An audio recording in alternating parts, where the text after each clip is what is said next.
আবু সাইদ, মুগ্ধ এবং আরও প্রায় ন্যূনতম 2000 প্রাণের বিনিময়ে এই মুহূর্তটার জন্য যদি একটা সংস্থা প্রিপেয়ার থাকে সেটা হচ্ছে রাষ্ট্রচিন্তা। এবং আমি বলবো যে আমাদের রাষ্ট্রের এই জাংচারে এসে আমরা যে হঠাৎ পৌঁছাবো এইটা নিয়ে আমাদের চিন্তকেরা, আমাদের পলিটিক্যাল পার্টিরা, আমাদের স্টেটের অর্গানাইজেশনসরা, ইন্টেলেকচুয়ালসরা কারো প্রিপারেশন ছিল না। কিন্তু আমি রাষ্ট্রচিন্তা আজকে আমি যাদের সাথে বসে আছি আমি ভেরি প্রাউড যে ওনাদের পাশে আমাকে বসার প্রিভিলেজটা দিচ্ছেন। ওনারাও কোনো এন্ড অফ সাইট দেখেন নাই, কিন্তু আমি ওনাদেরকে যখন থেকেই চিনি তখন থেকেই ওনারা এই মুহূর্তের জন্য প্রিপারেশন নিয়ে গেছেন এবং এই প্রিপারেশনটা আজকে আমাদেরকে আমি বলবো ওনাদেরকে একটা লেজিটিমেসি দিছে to be the voice of this moment. তো ওনাদের ওই প্ল্যাটফর্মে আমাকে এই আলাপটা করে দেওয়ার সুযোগ দেওয়ার জন্য আমি ওনাদের প্রতি আমার কৃতজ্ঞতা জানাই। আমরা আসলে এমন একটা জাংচারে এসে পৌঁছেছি এবং এখন যে পরিবর্তনের সম্ভাবনা এবং এখন যে পরিবর্তনের আকাঙ্ক্ষা তৈরি হয়েছে এইটা যেভাবে বাস্তবায়ন হচ্ছে তার ঐতিহাসিক কোনো প্রেসিডেন্স নাই। এই পার্সপেক্টিভে যে রাষ্ট্রের মৌলিক কাঠামোগত পরিবর্তন হওয়ার একটা সম্ভাবনা তৈরি হয় ক্রিটিক্যাল জাংচারগুলোতে। এটা ডেভেলপমেন্ট স্টাডিজের খুব এম্পায়ারিক্যাল একটা অবজারভেশন যে অনেক দেশেই যখন স্বাধীনতা যুদ্ধ হয়, যখন এই ধরনের স্বৈরাচারের পতন হয়, সেই সময় জন আকাঙ্ক্ষাটা মূর্ত হয়ে ওঠে যে এটা আমাদের সুযোগ, পূর্বের সিস্টেমটা চেঞ্জ হয়েছে, এখন সেই চেঞ্জের সুযোগ নিয়ে আমরা পূর্বের সিস্টেমের জঞ্জালগুলো সারাবো। এবং এইটা আমাদের যদি এগেইন এম্পায়ারিক্যাল এভিডেন্সগুলোর ভিত্তিতে যাই, ভুল হোক শুদ্ধ হোক তাড়াতাড়ি করে ফেললে এগুলো দাঁড়ায় যায়। এটা একটা আমরা বলি critical juncture theory. On the other hand আমি পার্সোনালি কিন্তু স্লো চেঞ্জের পক্ষপাতী। সেটাকে আরেকটা প্রসেস বলে, এটা বলে Fabian method, philosophy, whatever. এখন যেই কারণে আমার বর্তমান ডক্টর ইউনূস সাহেব উনাকে স্টাডি করে উনি যেভাবে অপারেট করছেন এবং আজকে তো প্রায় বেশি দিন যায়নি, যতটুকু আমরা সিগন্যালিং পেয়েছি সেইটার থেকে আমার ব্যক্তিগত অবজারভেশন হচ্ছে র্যাডিক্যাল চেঞ্জের বাসনাটা আছে কিন্তু ক্রিটিক্যাল জাংচারের সুবিধাটা নেওয়ার কোনো অ্যাটেম্প্ট নাই, যেটা আমার কাছে একটা কন্ট্রাডিকশন। কারণ সমস্যা শুরু হচ্ছে মাত্র। ক্রিটিক্যাল জাংচারের সুযোগ এই জন্যই নিতে হয় যে সবাই এই সময় অ্যাটেন্টিভ, সবাই এই সময় বুঝে যে সবকিছু নর্মালি হবে না। এই যেভাবে সুপ্রিম কোর্টের বিচারপতি বা তাদেরকে সরায় দেওয়া হলো, এটা তো কোনো প্রসেসে হয় নাই, কিন্তু আমরা সবাই একসেপ্ট করে নিছি। কেন করছি? বিকজ বুঝছি এটা একটা অভ্যুত্থান বলেন, বিপ্লব বলেন, যাই বলেন, সেই সময়ের ঘটনা, লেটস ডু ইট। এরপরে কোন প্রসেসে কিভাবে হবে উই ডোন্ট নো। ফলে এই যে ক্রিটিক্যাল জাংচারের সুবিধাটা নেওয়া হয়েছে কিছু কিছু র্যাডিক্যাল ঘটনায়, কিন্তু আরো যে অনেকগুলো জিনিস রাষ্ট্রচিন্তা আইডেন্টিফাই করেছে, তাদের সংস্কারের যে বিষয়গুলো আইডেন্টিফাই করেছে, যে আইন বিভাগ, বিচার বিভাগ, আমলাতন্ত্র, পুলিশ, নির্বাচন কমিশন, নির্বাচন ব্যবস্থা, রাষ্ট্র পরিচালনার আইন কানুন, স্থানীয় সরকার ব্যবস্থা, অর্থনৈতিক ব্যবস্থা, মৌলিক অধিকার, সংবিধান কাঠামো, যে 11টা বিষয়, এই 11টা বিষয়ে র্যাডিক্যাল এই যে ক্রিটিক্যাল জাংচারের সুযোগ নেওয়ার কোনো প্রোগ্রাম আমরা দেখছি না। It is a little bit of worry, আমি বলবো অনেক বড়ই worry. So that is my first point. এবং এই যে নিউ মডেল, এখানে একটা বড় একটা প্রশ্ন আসে। আমি গতকালকে আলোচনায় যা বলছি তাই রিপিট করব, আমার তেমন কিছু নতুন বলার নাই, মেবি আর একটু গুছিয়ে বলার চেষ্টা করব। সেটা হচ্ছে যে চেঞ্জ এবং স্ট্যাবিলিটি এটা কিন্তু একটা কাঠি বলি, একটা লিভার বলি, একটা সুতা বলি, দুই পক্ষের দুইটা জিনিস। আপনি যদি চেঞ্জ করেন, এটা আপনার কারেন্ট স্ট্যাটাস কো স্ট্যাবিলিটি এটা পরিবর্তন আনবে। আবার আপনি যদি চেঞ্জ বেশি করেন তাহলে এটা স্ট্যাবিলিটিতে বড় পরিবর্তন আনবে। আবার আপনি যদি চেঞ্জ না করেন, আপাতত দৃষ্টিতে স্টেবল মনে হলো, দীর্ঘমেয়াদে এটা সংকট তৈরি করবে, যেটাই বাংলাদেশ রাষ্ট্রের বর্তমান সংকট। যেই কারণে রাষ্ট্রচিন্তার মতো সংগঠনরা এত 1 বছর ধরে অ্যাক্টিভিজম করে গিয়েছে, যেটা দেখতে স্টেবল মনে হচ্ছে, কিন্তু এটা অন্তর্নিহিত অনেক সংকট রয়েছে, এটা আমাদেরকে সমাধান করতে হবে। এবং শেখ হাসিনার পতন সেই সংকটগুলোর একটা রিফ্লেকশন মাত্র। এন্ড দেন এগেইন, এই যে কথাটা আমি বললাম যে চেঞ্জ এবং স্ট্যাবিলিটি, পরিবর্তন এবং স্ট্যাবিলিটির বাংলা কি হবে? স্ট্যাবিলিটি। সো পরিবর্তন এবং স্ট্যাবিলিটি, চেঞ্জ এবং স্ট্যাবিলিটি, এইটার মধ্যে যে কনফ্লিক্টটা, এই কনফ্লিক্টটার মধ্যে অনেক স্টেক হোল্ডার আছে। আমরা চেঞ্জ চাই, আমরা স্ট্যাবিলিটিও চাই, আবার আমরা কেউ কেউ অনেক চেঞ্জ চাই, আবার কেউ কেউ অল্প চেঞ্জ চাই। এটা সোসাইটির বিভিন্ন পক্ষের মধ্যে বিভিন্ন ধরনের ধারণা আছে। আমরা পলিটিক্যাল পিপল, আমরা যারা এখানে বসে আছি, আমার ধারণা আমরা অধিকাংশ লোকই political people in a way. আমি দীর্ঘদিন পরে, 5 বছর পরে বিদেশ থেকে এসেছি গত শনিবারে। আমি তারপরে আমার এই ধরনের প্রোগ্রামে আসার সৌভাগ্য হয়েছে। 2টা প্রোগ্রামে গিয়েছিলাম যেখানে বাংলাদেশের শীর্ষ ব্যবসায়ীরা ছিলেন। তারা আমাকে কথা বলার সুযোগ দিয়েছেন, আমিও ওনাদের কথাগুলো শোনার সুযোগ পেয়েছি। আমি সেখানে গ্রামীণ ফোনের সিইও, প্রিটি বিগ, মানে বাংলাদেশের বড় বড় স্টেক হোল্ডার্স, আমি একজনের মুখেও কনস্টিটিউশনাল রিফর্মের কথা শুনি নাই। এবং আমি তখন ওনাদেরকে প্রশ্ন করছি যে আপনারা এইটা আপনাদেরকে তো চাইতে হবে, কিন্তু আমার ওনাদের আলাপে মনে হয়েছে, এবং ওটা ভেরি মাচ এক্সপেক্টেড, আমি মোটেও সারপ্রাইজ হইনি, আমি ওনাদেরকে দোষও দিচ্ছি না, যে ওনারা চাচ্ছেন সিস্টেমটা যেখানে আছে সেখান থেকে পুরনো কিছু ভুল ত্রুটি শুদ্ধ করে, কিন্তু স্ট্যাবিলিটির এই জায়গাটা মেনটেন হোক। এটা র্যাডিক্যাল কোনো, ওনারাও র্যাডিক্যাল চেঞ্জ চান, সবাই ভালো চান, হ্যাঁ, কিন্তু এইটার জন্য মেজর ডিস্টেবিলাইজেশন যাতে না হোক, এইটার প্রতি ওনাদের কোনো আকাঙ্ক্ষা নাই। এবং আমি প্রিটি ক্লিয়ার অ্যাবাউট ইট। এই যে আকাঙ্ক্ষাটা নাই, এইটা একটা প্রবলেম, এবং তাদেরকে আমি দোষ দিচ্ছি না। প্রবলেম এই জন্য যে আমরা যে গতকালকের মিটিংয়ে আমাদের শ্রদ্ধেয় ফরহাদ মাজার সাহেব হইতে শুরু করে ইভেন রাষ্ট্রচিন্তা ডকুমেন্টস, আমি নিজেও বলি যে আমাদের সংবিধানকে সম্পূর্ণ পাল্টাতে হবে। কেউ কেউ এখানে একটা প্রস্তাব আছে যে সংবিধান সভা ইত্যাদি ইত্যাদি। আমি আসছি, আমি বোধহয় 10 মিনিটসের মতো সময় নেব। I hope that is okay. হ্যাঁ, please mark me in 5 to 7 minutes। Thank you. So সংবিধান সভা অনেক বড় জিনিস, অনেক বড় জিনিস। ফলে আমাদের আকাঙ্ক্ষা কিন্তু র্যাডিক্যাল। কিন্তু আমি যে বিজনেস কমিউনিটির কথা বললাম, সাথে let me add Bangladesh military, যারা বর্তমান সিস্টেমের বড় স্টেক হোল্ডার।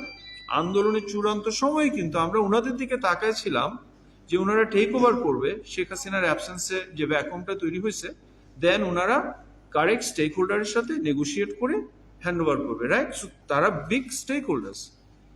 বাংলাদেশের পুলিশ, হ্যাঁ, এখন ওনার অফিসে যাচ্ছেন না, কিন্তু তারা প্রায় 2,80,000 পিপলের একটা ফোর্স, তাদের কাছে আর্মস আছে।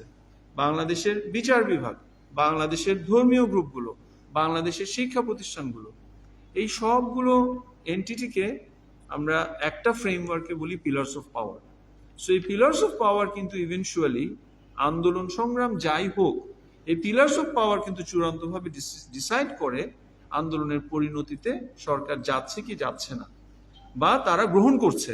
আন্দোলন তাদেরকে ধাক্কা দিয়ে শেষ পর্যন্ত বলছে তোমার আর কোনো উপায় নেই, তোমাকে চেঞ্জটা অ্যাকসেপ্ট করতে হবে। কিন্তু স্টিল তারা কিন্তু বিগ স্টেক হোল্ডার।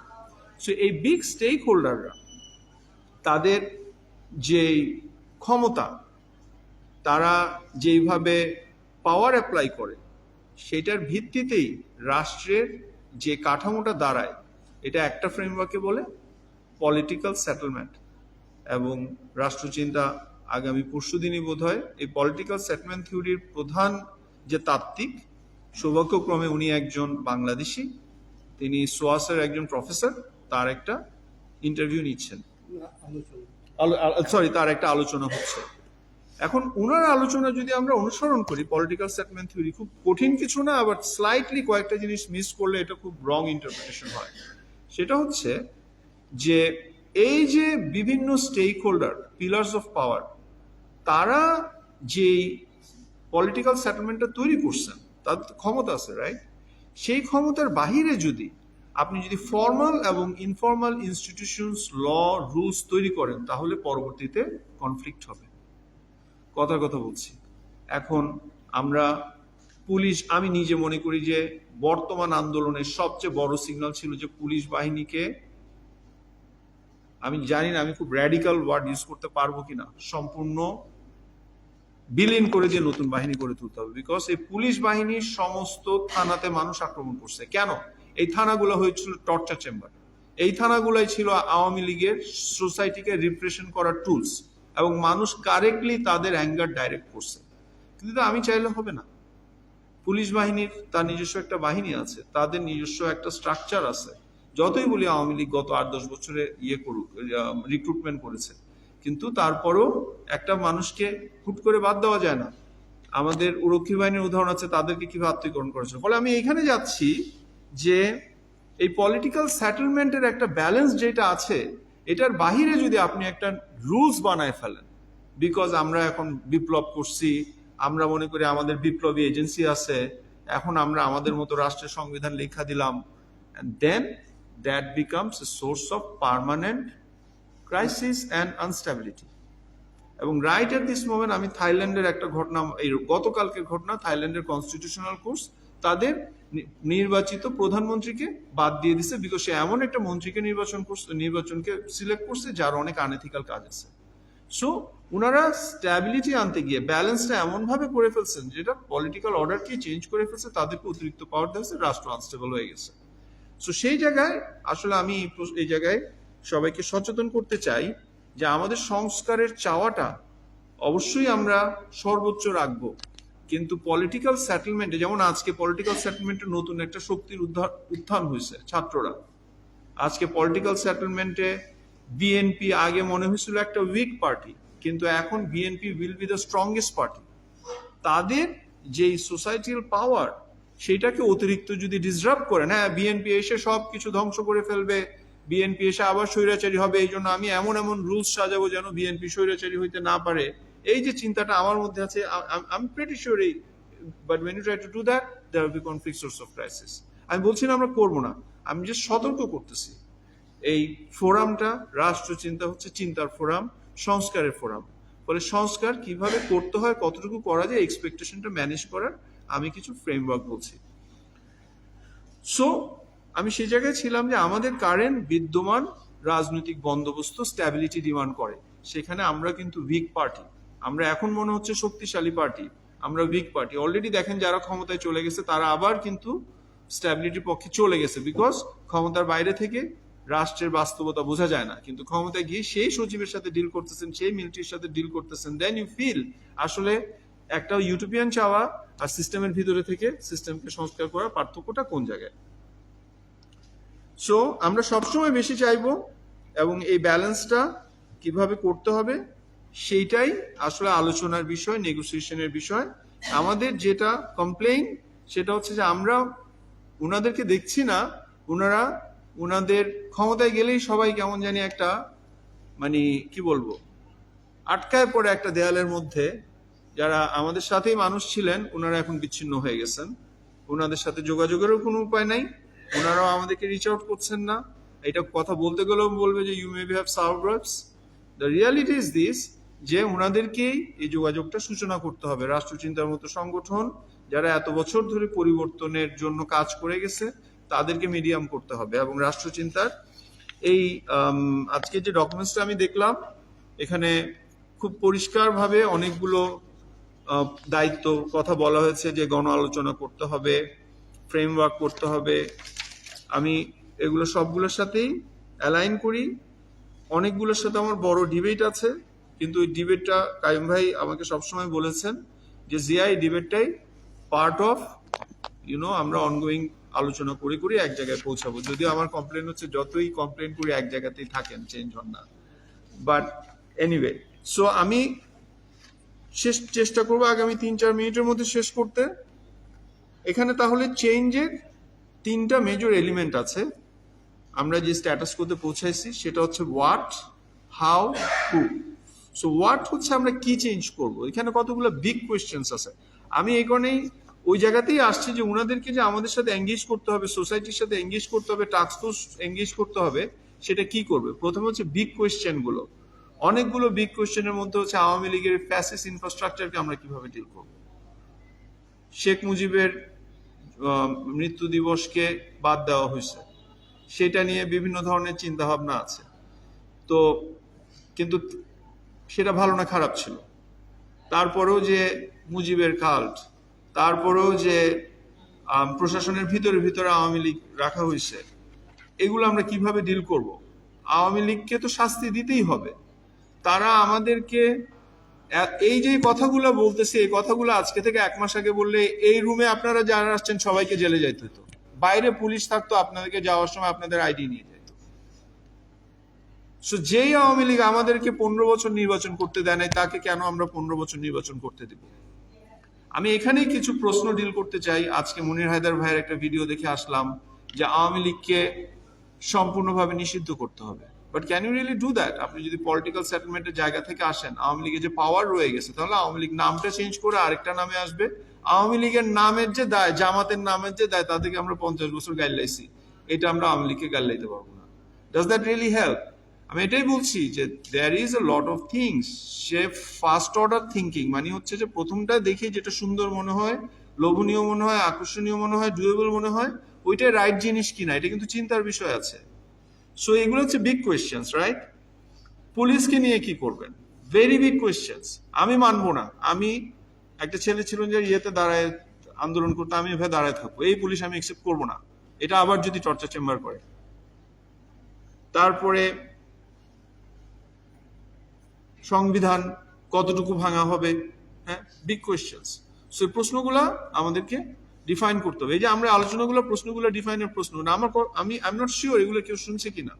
মানে আমরা শুনে তো লাভ নাই, যারা আমাদের মধ্যে ছিলেন, যারা আজকে ক্ষমতার আইভি টাওয়ারে চলে গেছেন, তারা তাদের কাছে পৌঁছাচ্ছে কিনা আমাদের আকুতিগুলো, আমি জানি না, উই ডোন্ট নো। সো ওনাদেরকে শুনতে হবে। সো এগুলো হচ্ছে big questions.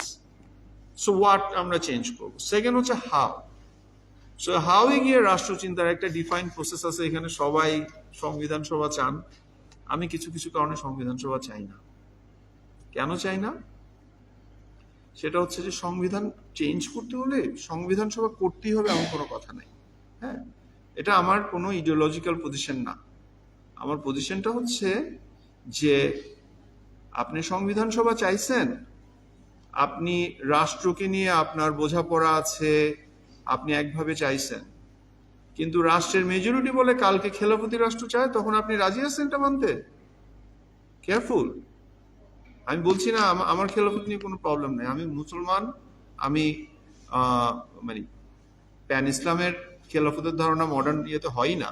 But what I am saying is this, যে কেয়ারফুল। সো সংবিধানকে কমপ্লিটলি ওভারটার্ন করবেন জনগণের কাছে চাইতে? জনগণ কি চায় কি জানেন আপনি? 25 বছর, গত 18 বছর নির্বাচন হয়নি, জনগণের মাইন্ডস। অনেকে আমাকে বলে, কালকে বন্ধুদের, আমার অর্থনৈতিক বন্ধুদের একটা আলোচনায় ছিলাম, যে হ্যাঁ 30% আওয়ামী লীগের ভোট ব্যাংক আছে, 40% হু সেজ দ্যাট? আজকে যার বয়স 32, সে তার বয়স ছিল 10 বছর যখন বিএনপির প্রথম বিয়ে হয়েছে, সেই 30 বছর বিএনপি সম্পর্কে নেগেটিভ প্রোপাগান্ডা দেখেছে। এর মধ্যে 14 বছর দেখেছে আওয়ামী লীগ তাকে কিভাবে তার সন্তানকে, তার ফ্যামিলিকে, তার চাকরিকে, তার জবানকে, তার বেছে নেওয়ার অধিকারকে ইয়ে করছে। Who says that there is a vote bank? আমরা এগুলো জানি না। আমি এটাই বলছি, আমি একটা স্টুডেন্ট অফ আনসার্টেনিটি, যে আমরা জানি না অনেক কিছু। So careful. সো এটা হচ্ছে হাউ নিয়ে বলে আলোচনা চলুক, সংবিধান সভাও হতে পারে, অবশ্যই হতে পারে, আলোচনা চলুক। আমার জায়গায় বললাম যে আমি এটা নিয়ে আমার কিছু আপত্তি আছে, কিন্তু অল্টারনেটিভটা কি আমি আসলে জানি না। হ্যাঁ, এটা আলোচনার বিষয়। সেকেন্ড হচ্ছে কে করবে। এই কে করাতে শুধুই কি সরকার করবে? তৃতীয় আমার লাস্ট পয়েন্ট, শুধুই কি সরকার করবে? তো ওখানে যারা ক্ষমতায় গেছেন, তো তাদের চিন্তা কি রিপ্রেজেন্টেটিভ অফ কনসেনসাস? আজকে যে ছাত্ররা আন্দোলন করে এখন 2 জন আসছে, তারা নাকি একটা পলিটিক্যাল পার্টি করবে। সো এটা তো কিংস পার্টি হলো।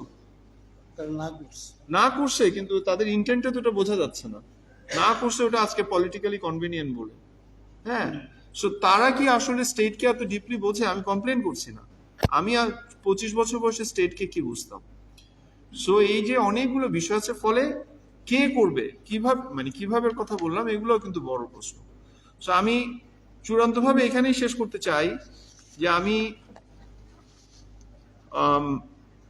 রাষ্ট্র সংস্কার আন্দোলনের এই যে ক, এটার সাথে ডিপলি অ্যালাইন করি। যে 11টা সাবজেক্টের কথা বলছে, আমি আবার রিপিট করি, এটা খুব ইম্পর্টেন্ট, 11টাকে ওনারা আলাদাভাবে মার্ক করছেন, প্রত্যেকটাই গুরুত্বপূর্ণ। আইন বিভাগ, বিচার বিভাগ, আমলাতন্ত্র সহ বা প্রশাসন, পুলিশ সহ নিরাপত্তা বাহিনী, নির্বাচন কমিশন সহ সাংবিধানিক প্রতিষ্ঠানসমূহ, নির্বাচন ব্যবস্থা, রাষ্ট্র পরিচালনার আইন কানুন, স্থানীয় সংস্কার ব্যবস্থা, অর্থনৈতিক ব্যবস্থা, মৌলিক অধিকারের সুরক্ষা এবং সংবিধানের ক্ষমতা কাঠামো সহ 11টা বিষয়ে বিশেষজ্ঞদের মতামত সংগ্রহের জন্য টাস্কফোর্স গঠন এবং সমাজের সর্বস্তরের মানুষের সাথে গণ আলোচনার উদ্যোগ গ্রহণ করবেন। ডিবেট করার কোনো সুযোগ নাই, এটা করতেই হবে, রাইট? এবং এটা করার জন্য কারো বলার সুযোগ নাই আমি ব্যস্ত, আমাদের প্রশাসন অনেক কঠিন, এত কিছু একসাথে চাইও না, 15 বছরের আবর্জনা 7 দিনে যাবে না। এইটা শুরু করতে আর তো কোনো বাধা নাই। Why don't you get started? সেটা আমার পয়েন্ট। আমি রাষ্ট্রচিন্তাকে আবার ধন্যবাদ জানাই আমাকে এই অনুষ্ঠানে আলোচনা করার সুযোগ করে দেওয়ার জন্য।